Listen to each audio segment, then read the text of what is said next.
हरे कृष्णा, राधे राधे। आप सभी कृष्ण भक्तों पर ठाकुर जी की कृपा सदैव बनी रहे। राधे राधे। ठाकुर जी एक दिन खेल रहे थे अपने सखा के संग। इतने में खेलते खेलते श्री दामा भागने लगे। तो ठाकुर जी बोले, श्री दामा कहाँ जा रहे हो? तो श्री दामा बोले, लला ससुराल जा रहा हूँ अपनी। ठाकुर जी बोले, नंदगांव सुना है, ये बरसाना सुना है, वृंदावन भी सुना है, गोकुल सुना है, ससुराल कौन सा गांव है भैया? तो श्री दामा हंस के बोले, लला ससुराल किसी गांव का नाम नहीं है। फिर ठाकुर जी बोले, फिर क्या? बोले, जब ब्याह हो जाता है तब घर पीहर हो जाता है और पत्नी का घर ससुराल हो जाता है। अब ठाकुर जी पूछ रहे हैं, भैया ये पत्नी कौन होती है? बोले, लला जैसे नंद की तेरी मैया यशोदा पत्नी है, वैसे ही मेरा भी ब्याह हो रहा है, मैं भी पत्नी लेने जा रहा हूँ।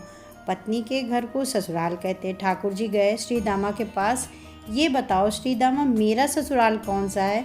मेरे ससुराल का नाम बताओ। श्री दामा बोले, मुझे क्या पता कौन सी ससुराल है तुम्हारी, तेरी बहू कहाँ की होगी और तेरी बहू जहाँ की होगी वहीं होगी तेरी ससुराल। बोले, मेरी बहू कहाँ की है? श्री दामा बोले, लला मुझे मत पूछो, मैया के पास जाकर पूछो। ठाकुर जी तो आज पहुँचे मैया जी के पास। सवेरे से ही यशोदा मैया से रोने लगे। मैया बोली, क्यों रो रहे हो लला? बोले, मैया तुमने मुझसे इतनी बड़ी बात छिपाई। मैया बोली, क्या छुपा दिया मैंने तुमसे? मेरी ससुराल का नाम नहीं बताया आज तक, और मैं 3.5 वर्ष का बूढ़ा हो गया हूँ, मुझे मेरी ससुराल तक नहीं पता है। और श्री दामा अपनी ससुराल गया है अपनी बहू लेने। यशोदा मैया बोली, लला तुम्हारी संगत ना सुधारनी पड़ेगी, सारे सखा ना दिन पे दिन तुम्हें बिगाड़ते जा रहे हैं, तुम थोड़ा बड़े हो जाओ, तुम्हारी भी ससुराल हो जाएगी। ठाकुर जी बोले, अब मैं कैसे कितना बड़ा हो जाऊं? तब मैया बोली, जब खुद दूध पीने लगोगे, खुद नहाने लगोगे, खुद तैयार हो जाओगे और जब घर के सारे काम करने लगोगे, तब तुम बड़े हो जाओगे और तब हम तुम्हारा ब्याह करा देंगे। अब तो ठाकुर जी जो भी अपने पुराने कपड़े लते थे उन्हें धोने लगे, अपने आप दूध पीने लगे, अपने आप भोजन करने लगे, अपने आप ही ऊट पटांग श्रृंगार भी करने लगे। और शाम को बोले, मैया अब मैं बड़ा हो गया, मेरा ब्याह करा दो। मैया बोली, वाह, दिन में ही बड़ा हो गया मेरा लला। मैया से बोले, देखो मैया तुम बात मत बदलो, बार बार बोली तुम ऐसा कर लो ब्याह करा दूंगी, तुम बड़े हो जाओ ब्याह करा दूंगी। अब सब काम मैंने कर लिया है, घर का सारा काम काज करने लगा हूँ और अपना श्रृंगार भी मैंने खुद किया है, कैसा लग रहा हूँ? मैया बोली, होठों वाली चीज़ अपने आँखों पे लगाइए और आँखों वाली चीज़ अपने होठों पे लगाइए, और कह रहा है कि मैं बड़ा हो गया हूँ। फिर ठाकुर जी मैया से बोले, मैया मेरा ब्याह करा दो, नहीं तो श्री दामा बहू लेके आ रहा है, मैं उसकी बहू ले आऊँगा और वही की बहू उसी की ससुराल को अपनी ससुराल बना लूँगा। तभी एक सखा दौड़े दौड़े आए और बोले, ए लला देखो श्री दामा बहू लेके आ गया। बहू का नाम सुनते ही ठाकुर जी तो मचल गए, ले चलो मुझे। मैया रोकने लगी, अरे लला थोड़ा सुधर ले, थोड़ा अच्छे से श्रृंगार कर ले, तो बन के जा। मैया बोली, कैसे बन के जा रहे हो? लेकिन ठाकुर जी तो बस दौड़े दौड़े गए और बीच में रोक लिए गए। इधर श्री दामा की पत्नी माधवी को पहले से ही माँ ने उनको मना कर दिया था, ये कहकर भेजा था, बोली कि तेरे सखा, तेरे पति जो है ना श्री दामा, जो उनके सखा हैं कृष्ण, उनको अपना मुख मत दिखाना। लेकिन ठाकुर जी तो उनका मुख देखने के लिए उनकी पालकी में ही घुस गए, हाथ जोड़कर कहने लगे, भाभी जी एक बार जरा सा अपना मुख दिखा दो। लेकिन माधवी ने नहीं दिखाया। ठाकुर जी कह रहे हैं, देख लो, बड़े बड़े जोगी, बड़े बड़े तपस्वी, बड़े बड़े ज्ञानी हमारे मुख को देखने के लिए तड़पते हैं, हम तेरे सामने बैठे हैं और तुम मुझे अपना मुख नहीं दिखा रही हो। माधवी ने मुख नहीं दिखाया अपना। ठाकुर जी बोले, ठीक है, तड़पोगी मुझे देखने के लिए? माधवी बोली, मुझे नहीं तड़पना है, तुम्हें देखने के लिए मेरे पास मेरा खसम है, मैं उन्हीं को देख लूँगी। ठाकुर जी बोले, वचन दे के जा रहा हूँ, तड़पोगी। जैसे छोटे से बालक कभी कभी बड़ी बड़ी बात करते हैं ना, तो जो बड़े लोग होते हैं ना मजाक में ले लेते हैं। माधवी ने भी मजाक में ले लिया, देखा तक नहीं ठाकुर जी को। श्री शुक्राचार्य जी वर्णन करते हैं वृंदावन का कि कैसी स्थिति है। गोपी दोहन करती हैं, जो धर धर की दही की मतनी की आवाज़ आती है उसी में ही कीर्तन करने लग जाती हैं। कृष्ण ऐसे हैं, कृष्ण के नेत्र ऐसे हैं, कृष्ण की नासिका ऐसी है, कृष्ण के कान ऐसे हैं, कृष्ण के मोर का पंख ऐसा है, कृष्ण की पीताम्बरी ऐसी है, कृष्ण की भुजा ऐसी है, कृष्ण के चरण ऐसे हैं। कोई गोपी अपने घर में चौका लगा रही होती है, उसमें जो आवाज़ आ रही है धर धर, उसी में कीर्तन करने लग जाती है। कृष्ण ऐसे हैं। हसतं मधुरं चलतं मधुरं वमतं मधुरं मधुरारेपति अखिलं मधुरम।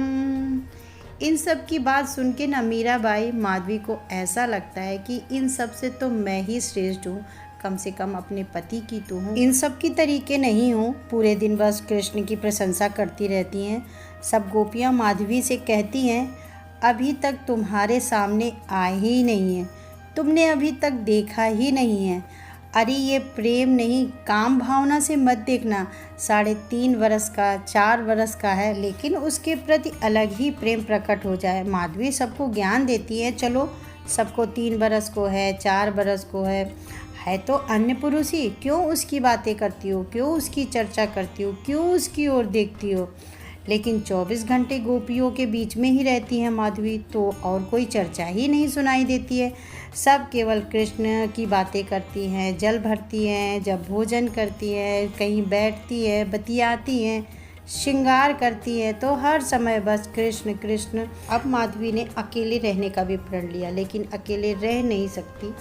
जंगल है, कहाँ जाए। एक दिन रात में जब सोई तो कानों में कृष्ण कृष्ण गूंजा। वो अपने कान बंद करती, पूरे दिन इतना नाम सुनती कि अब तो कानों में भी यही गूंजता। कान बंद करके सोती तो सपने में कृष्ण ऐसे हैं।